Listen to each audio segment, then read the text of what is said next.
Order ചെയ്ത ഭക്ഷണം കാറിൽ എത്തിച്ചു നൽകിയില്ലെന്നാരോപിച്ച് ഹോട്ടൽ ഉടമയെ മർദ്ദിച്ച 6 പേർക്കെതിരെ കേസ്. ചൊവ്വാഴ്ച രാത്രി പാലക്കാട് നാട്ടുകൽ പോലീസ് സ്റ്റേഷൻ പരിധിയിലാണ് സംഭവം. റോഡരികിൽ കഫേ നടത്തുന്ന സൽജലിനാണ് യുവാക്കളുടെ മർദ്ദനമേറ്റത്.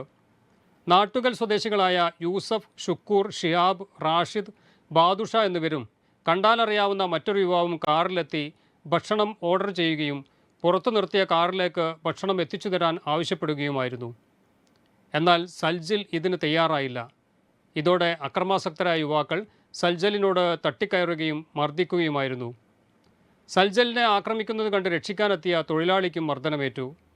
ഹോട്ടലിലെ സാധനങ്ങൾ നശിപ്പിച്ച പ്രതികൾ ഏകദേശം 50,000 രൂപയുടെ നാശനഷ്ടം വരുത്തിയതായി പരാതിയുണ്ട്. കടയുടമയുടെ പരാതി പ്രകാരം കേസെടുത്ത നാട്ടുകൽ പോലീസ് അന്വേഷണം ഊർജിതമാക്കി. Waytonikah.com, the exclusive Muslim matrimonial site.